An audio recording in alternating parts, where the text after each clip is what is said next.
Papaya! Here we go. If you feel stuck, lack focus, and want to unlock the power inside of you, if you want to achieve your goals and live the life of your dreams, if you want to break six figures and grow your income, keep watching. In this video, you're going to learn the 8 powerful techniques to supercharge your motivation and stay focused today. Papaya! Here we go. We're going to talk about 8 ways to supercharge your motivation daily. Okay? We're going to talk about this, and we're going to talk about these 8 ways right now. The first one is focus on the things that you can control. Okay. Now, this is a really big deal. This is one of the ways that I was able to maintain energy. I mean, I do intermittent fasting as well, which is a great way. It gives me a lot of energy during the day. It makes me go, go, go all day, and then I just eat in the evening.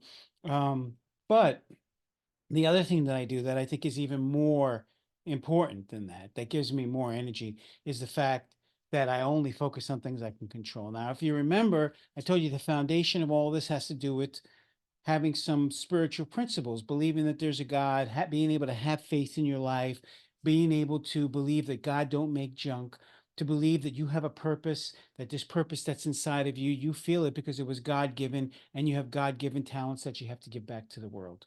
So you want to only focus on what you control, and the things you can't control, you don't want to focus on them. You just want to forget about them and move on to the next thing. For example, if a deal goes bad, because somebody changed their mind, they didn't want to sign, they made some bullshit excuse, they gave you a bunch of smoke, you couldn't connect with them. Don't focus on that. Focus on getting another person. Focus on calling somebody else. Focus on doing another deal. Don't focus on the things that you can't control.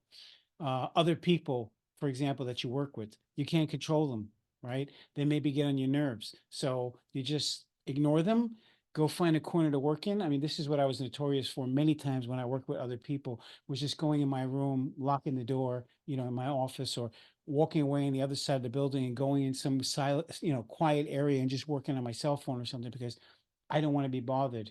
I want to focus on what I can control, focus on what I can deal with, and leave everything else behind, because this means I could use all my energy for the thing that I need to do, which is pursuing my goals, pursuing my dreams, living my mission, rather than getting sidetracked by bullshit.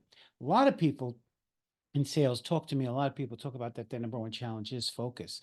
And I got to say, you got to be able to put the blinders on, focus on what you can control, and leave everything else behind. You just got to do it. Don't make excuses about it. Don't think about it. Don't cry about it. Don't wish about it. Just do it. Just do it. If you have problems with that, call me, text me. I'm happy to help you. Okay. I'll share some more stuff with you to see what we can find that actually help you to do that in your life. Okay. The second thing, constantly remember your goals and your missions. So every day I get up and I am constantly every morning looking at what I'm doing. I'm here at this point here. I'm trying to get to this point. How far along did I go in that day? Did I meet my goal of the day? Right.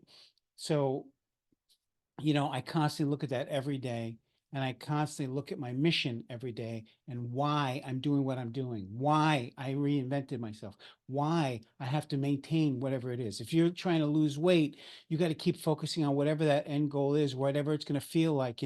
By the way, I've talked a lot recently about motivators and the activators of the reinvention engine. And I've talked about how I can visualize in my mind these past things that happened to me, which activate my reinvention engine and give me energy and power right now. I could think about that time that my father opened up the door and gave me a can of chunky noodle soup and said, "Get the hell out of here." I remember that. That embarrassed me totally. Yeah, I remember the time that people told me that I was a dreamer and I wasn't going to be able to succeed. I wasn't going to be able to reach those goals. I wasn't going to be able to succeed at a high level. And, I said, I'm going to prove you wrong. Right. And I can always tap into those things, the haters, the people who are negative people, the people, and some of those people are people who you love. I'm going to talk about that later. But, the idea here is we want to constantly remember what we're working towards and focus on the goals and the tasks to get there. Right. And don't focus on the money. Money is not a goal. Money is not a goal. I understand that for whatever reason, when I was younger, I used to put a number on things and say, I have to make $250,000 a year. I have to make $100,000 a year, whatever those numbers were as I was coming up, right? And oftentimes I based it on other people's ideas of success and whatnot. And later I realized that those just limited me, right? Why did I put the number of 100 or 200? Why? Maybe I could have done 500, maybe I could have done a million. But once you put that number, what happens is that's what you end up working for, and you won't do any more. It'll just naturally you'll get there and you just take your foot off the gas and relax. Like, hey, I did it already. So, you break that 100K down to 10K a month or 8K a month or whatever. And then when you get to 8K, you're like, oh, I can relax now. I did my 8K this month. But really, you could do 20K. You could do 30K. Why stop? Okay. Celebrate your wins. Okay. So, what are wins? I mean, these could be small wins. It could be that you overcame something. For example, when I was doing a very strict regime and recently I lost like 60 pounds. I went from 250 down to 179 or something like that, or 75. And I gained like 15 pounds back, but that's another story. I got to work on that. But when I was really serious about losing that weight, I stopped all sugar. And so that was a big win for me when, because I'm the kind of person like I say I want to stop and then I kind of wean myself off, right? I don't just cold turkey, like I'll like start doing it less, less, less. And then the last thing usually is sugar in my coffee. You know what I'm saying? Like, and then I won't put sugar in my coffee. But and sometimes I've cold turkey it and just stopped everything. But the point is that when I got there very quickly, it wasn't a long time, and I stopped sugar. That was a win, right? And so I celebrated that win. And then I was notorious for having candy at my desk all the time, and other people would come to my desk to get candy. So they come looking for candy, and I'd say, "Oh, I'm sorry, I don't have any candy anymore because I'm off sugar, and so I don't want it as a temptation on my desk." Sorry. So you celebrate those small wins. You celebrate those victories when you're trying to close a deal. Maybe it's the first time you closed a really big deal. I remember, um, I closed a $5,000, $6,000 commission deal, and like that was a really big thing. That was a really big win, and I celebrated that win. Um, Sometimes you buy yourself stuff too. You go buy a new suit or whatever. I like to buy things that are very functional, and I don't like to go off the deep end. Like somebody I knew, they made a $3,000 or $4,000 commission, and they spent $2,000 on shoes, and I don't think, I mean, I get it, and that's fine if that's what you want to do with your life and your money, but it just seems ridiculous to me. I'd rather buy a couple of, nice suits and the shoes, I'd rather spend 2 grand to get a nice wardrobe going. But we want to celebrate the wins. We want to take care of ourselves. We want to take care of the people we love. We want to do things for others. And we want to celebrate that we are succeeding, that we are elevating ourselves, that we are reinventing ourselves and moving closer to whatever our big goals and missions are. Okay. We don't want to let that go. We want to constantly do that. We want to act first and feel later. That's number 4, right? So there's a lot of things in here. So for example, when you're trying to reach a goal, you don't want to think about it. You don't want to sit around and think about it. You don't want to strategize about it. When you start working towards something and then you hit an obstacle or a roadblock, you don't want to now stop and reevaluate your whole life and redo everything. You want to constantly act. And you know what actions get results. You know what it does. So go take the action. Pick up the phone, make another phone call, go out the door, go shake some hands. It's not that complicated. Okay. We need to keep selling at a high level. That means we have to keep talking to people. We have to keep building relationships. We have to keep asking for referrals. We have to keep acting as if to become as if. You think you're a loser? You think you're no good? You think you're not going to make it? Act like you will.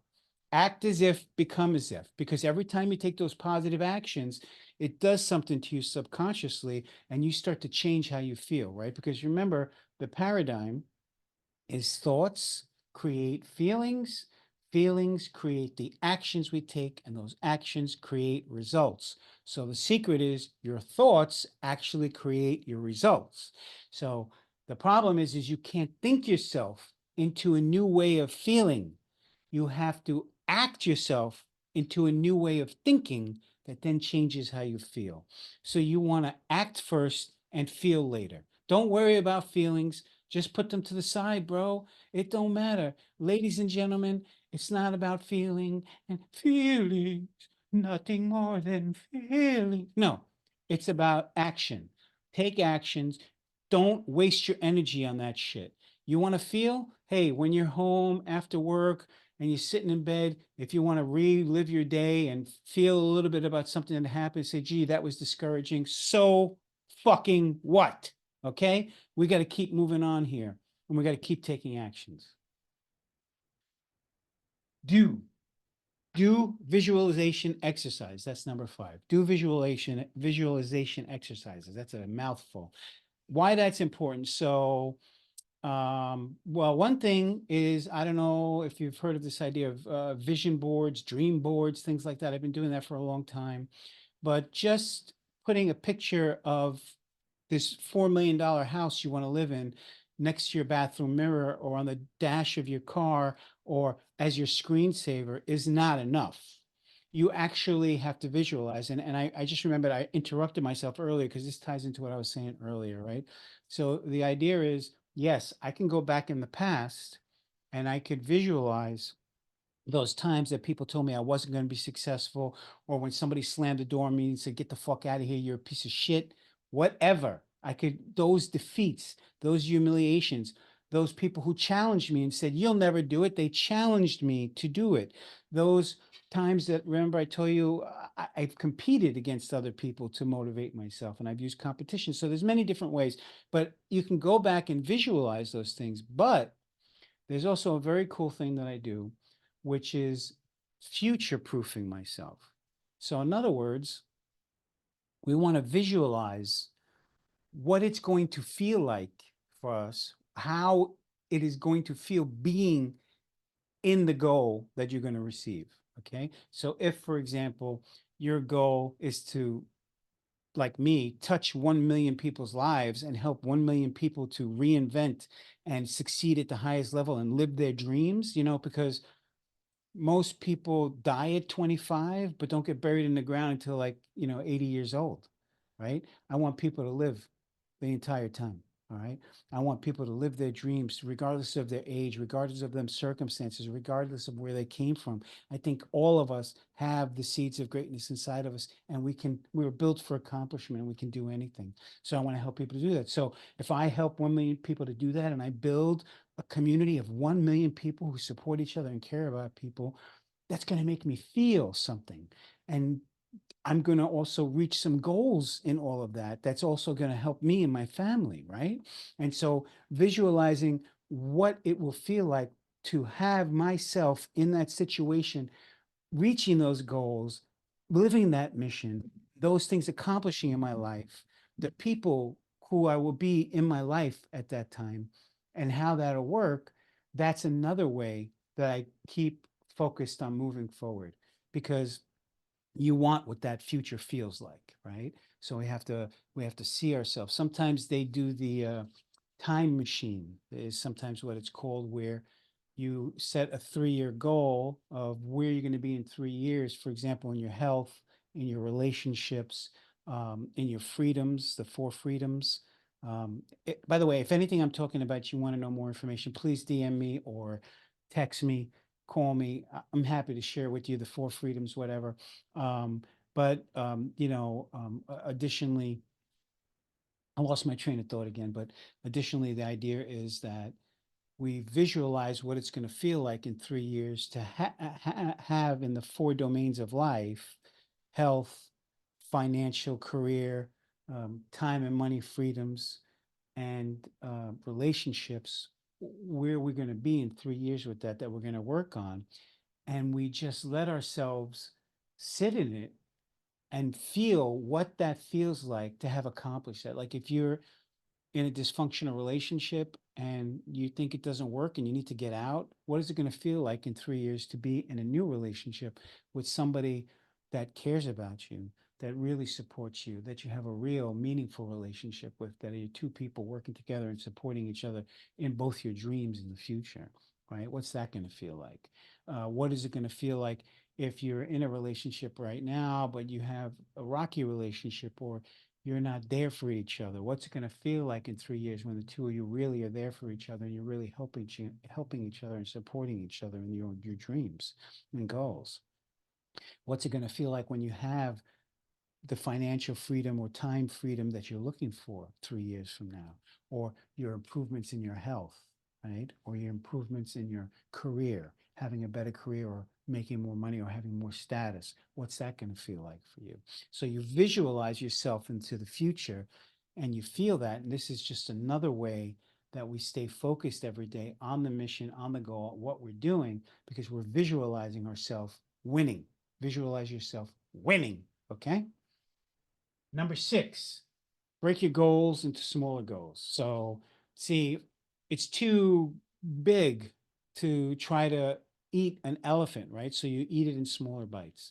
So, for example, um, I'm just going to use money as an example because it's very easy. But if your goal was to make a $500,000 in a year, then you could break that down to, $44,000 a month.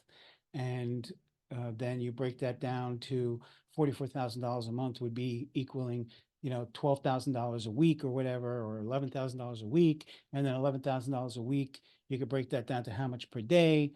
But I actually like to use it by task. So I rather put the goal not to be the money, but to be the amount of closes. So if my goal was to do 30 deals a month or 50 deals a month, I would break it down backwards like that. So right now, my goal is to do 30 deals a month. And so if you break this 30 deals a month, you can actually break that down to the day, by how many days a month you're going to work. And then you could break it down to the amount of phone calls and people you need to meet in order, or doors you need to knock on in order to get there, right? It's that simple. You need to do, for example, if you want to do 30 deals, then that means you maybe have to knock on 6,000 doors. Is that math right? 30 times 200. I think that's right. So you have to knock on 6,000 doors to talk to 4 or 5 people who are interested, to book 1.5, 1.25 appointments for a presentation every day, so that every 4 appointments you're closing 1.5 to 2 appointments, something like that, to get your 30 deals a month, right? So it breaks down to essentially 1.5 deals closed a day.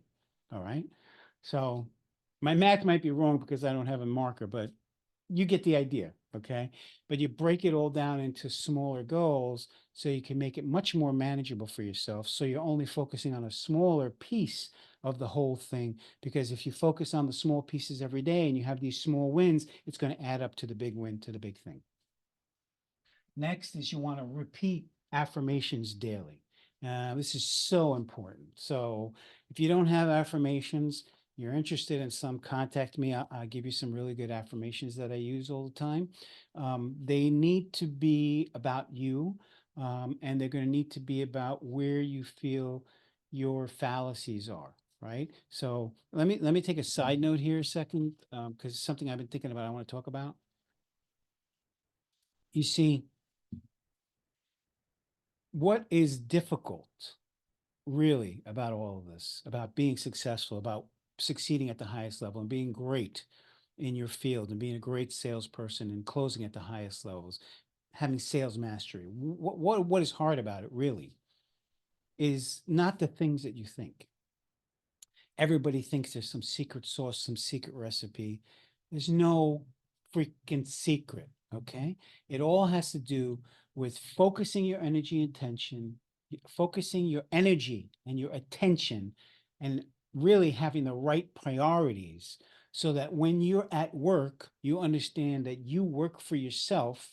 You don't really work for somebody else. You're running a business inside of a business because you make commissions only. That number two, you don't need to be like Patrick Bet David calls the 459 club, that at 459 you check out, right? You don't need to be a clock watcher because you were running a business inside of a business. So that's stupid. Okay. You don't punch a clock. You don't get paid by the hour. And you have to understand that It's about how you prioritize your day and the activities in your day that makes you successful or not successful. If you want to succeed at a high level, then you go in the 10, 12 hours that you're going to be there that day to work, that you've devoted to actually working 4, 5, 6 days a week, whatever the hell it is, that you're actually going to be working. You're not going to be screwing around, playing around, taking 2-hour lunches, going and hanging out at other people's desk. When I worked in the car dealership, it was just beyond my comprehension why people would walk around and hang out at other people's desks and bullshit for 20, 30 minutes. Like, why? I'm not here to make friends. And I only want to talk to people who I could sell a car to. You want to buy a car? Hey, if you're another salesman and you want to buy a car, I'll talk to you. Otherwise, I don't got no use for you right now because this is my car selling time. This is the time of my life that I've devoted to sell cars. Or if you're selling solar or you're selling something else, this is the time you're there to sell. Sell. Don't screw off and hang out and take 2-hour lunches, okay? It's weak. That's weak.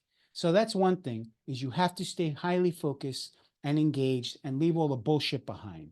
You got to be a ninja, not I don't know what else, you got to be a Navy SEAL, not a baby SEAL, like Bert says, you know. You got to be a man, not a little boy, okay? You need to grow up, get mature, and get serious about this because you will succeed and make a shit ton of money to take care of your family and your goals and your dreams, okay? Stop playing, okay? But also, let me refresh myself. Repeat affirmations daily. But also, the other side of it is that it's about denial. And so the hard part about all this is if you are not able to be honest with yourself to know what your weaknesses are, if you are not willing to find somebody who could mentor you, coach you, and help you, and trust them to tell you these things that you feel inside yourself and the ideas in your own head, then it's not going to work, right? Because affirmations are only as good as your honesty. So, for example, I didn't love myself back from 88 to 92, 93. I didn't love myself.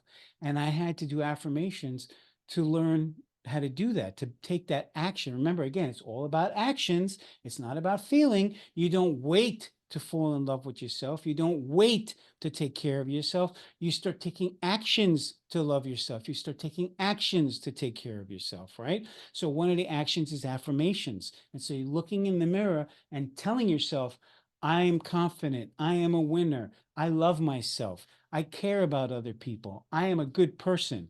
I am going to succeed at a high level, right? You say these things. God don't make junk. I have the seeds of greatness inside of me. I was destined for greatness. I was engineered for success. I was designed for accomplishment. Okay. You have to tell yourself these affirmations, but they are rooted back to what your weaknesses are. So if you have low self-esteem, if you have negative self-image, if you think you're a piece of shit, if you think you're no good, if you've done some bad things and you think those bad things make you a bad person, and that's what you think about yourself, if you think you can't really hit that level because you're not good enough. That's what I thought.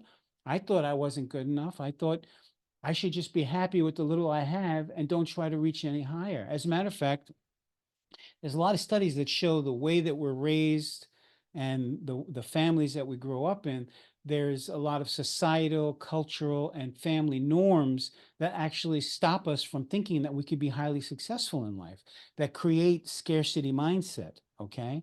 But if you can't be honest to talk about those things, you can't really build the right skill set, right? Because if you think learning how to say a phone call, learning how to do a rebuttal to somebody, learning how to deal with objections, if you really think that's going to make you highly successful, I call bullshit on that. Okay. The truth is, you got to work on yourself. You've got to recreate yourself. You've got to make yourself a better person. And the more you make yourself a better person, the better that you take care of yourself, the more you love yourself, the more you take care of yourself, the more you have confidence in yourself. The more you take these new actions, the more you go out there and you actually start succeeding, the more you start to gain your own self-respect. Okay, it works like that. But say affirmations daily. Sometimes it's also good to do it, in the morning when you get up and at nighttime when you go to bed. Surround yourself with people that motivate and support you is the last one. So this is the one I was talking about earlier. It's kind of tricky. So you want to be around other people to motivate you. So you want to be around winners. Um, if I am running a sales team, I am going to naturally gravitate towards the people that are doing the better work, the top 5, 10% of people. I am not going to be hanging out and talking with the lower people on the bottom because they can't help me. Mostly those people are negative. Those people are like, yeah, I know, sales, it's a tough racket. Okay. I don't want to be around that. Those people are always blaming people. Those are the people who run around and goes, those customers, he was just kicking tires. This guy, he was just wasting. That guy, he just likes to talk to salespeople. You know, this is all nonsense. Okay. You have to stay focused on the good things. You have to control. You have to focus on only what you control, what you cannot control. You have to visualize. You got to do the 8 things. I'm telling you, you got to do the 8 things.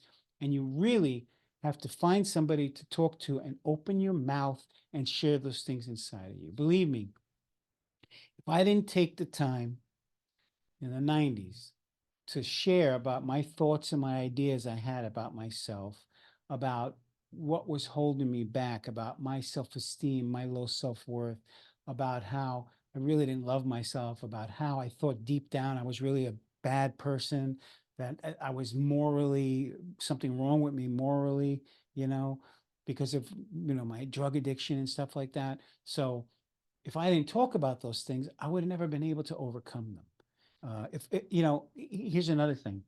Um, when I lost all that weight, the first time that that happened to me, when I went from 380 pounds down to 245, um, people treated me different. Okay. And I felt that. Okay. And they respected me. Okay. In a different way. And that did something to me. Okay. But I felt that those people were fake because they didn't love and respect me when I was 380 pounds. And so I gravitated towards the people who cared about me when I was 380 and was my friends at 380, and they still were my friends later. So there's something important in that, that you need to have people who support you, care about you, no matter what, who's there for you, who's going to be in your corner, wanting you to win, wanting you to win, wanting you to grow, wanting you to change, whatever it is that you want to do. Okay. Not people who are going to hold you back, not people going to say, yeah, it's okay the way you are, right? Because there were people who loved me who said it's okay that you're 380 pounds. I don't like that. I didn't listen to those people because it wasn't okay, because I wanted to change, because I wanted to grow. And this is what happens in life is like you'll talk to people. I remember when I got activated and I was really starting to build this reinvention engine and this reinvention muscle that I had. I remember telling people my goals and dreams and that, things I wanted to do and how I wanted to take care of my family and things like that and how much money I wanted to make, and they laughed at me. They they said, you shouldn't try to reach so high. I mean, you should just be happy that you make XYZ and you could, have somewhere to live and food to eat and health care and take care of your family. Don't worry about it. What do you have to do that for, right? And these people loved me. Do you understand? But they were holding me back. Those were not the kind of messages I needed. There's been times when I've lost it all. Okay. I've got a high propensity towards taking risks. It's one of the reasons why I also win very big a lot of times, but sometimes I fall flat on my face. You know, I have such resilience and such mental toughness. I don't care. Do you understand? And other people around me, they'll be like, oh my God, oh my God, oh my God, you lost everything. What are you going to do? And I'm like, I'm not worried. I'll just go make more. What's the problem? I just go out and do it again. You're just worried about money? Money doesn't mean shit. You wipe your ass with money. What difference does it make? It's only good to do things. It's only good to buy stuff, goods and services. Who cares about it? You can go out and get more tomorrow. Just hit the bricks, pal. Right? So I don't let those negative things and negative people ever stop me from keep going. I don't ever let them take away my motivation and my reinvention engine. The other thing is, you know, within that is you do want to have a support system of like-minded individuals, which is why I created the Team Eisen Facebook group. I created that group so it would be a safe place for people to go to share what their hopes and dreams are, to share their goals, to share their challenges that they're having with each other, to have accountability partners, and to really support each other to go to a higher level. Because I have to tell you, a lot of people, if you start sharing your goals and dreams with them, really, of where you're trying to go, and you want to be the number one, real estate agent in the United States, and you want to be in the top 5% of that, and you want to be in the 2 percentile of, making money in the world, a lot of people, they can't say, oh, that's great, you could do that, because then that would mean they could do it. Okay. That means that they could do it. And so they might not be the greatest people to talk to. And that's why you need a really good support system. And that's why I created the Team Eisman Facebook group. Okay, papaya. If you lack focus, if you feel like you're stuck, if you're working to break six-figure income, or you're not even getting six figures and you want to get a six-figure income, I have a gift for you. For a limited time, I am offering my 8 ways to supercharge your motivation and crush it workshop and course for free. It's a $299 value, and my gift to you all. I have released my workshop and course with workbooks, guides, an ebook, and affirmations to everyone for a limited time. The workshop, 8 Ways to Supercharge Your Motivation Plus Bonuses, is available at bit.ly/8supercharge, or go to register at the link below. It includes, as a bonus, the 8 activators for those of you who really want to succeed at the highest levels. Find out what your internal and external motivations are and get unstuck now. I believe that anyone, regardless of age or circumstance, can reinvent themselves and increase their income exponentially. I use this system regularly, and recently I used it to go from $0 in sales to $8 million a year in sales in 18 months. For more information, call or text me at 813-722-1417, or use the link below to just join the free course. Just remember, I'm offering this for a limited time. Thank you. Have a great one.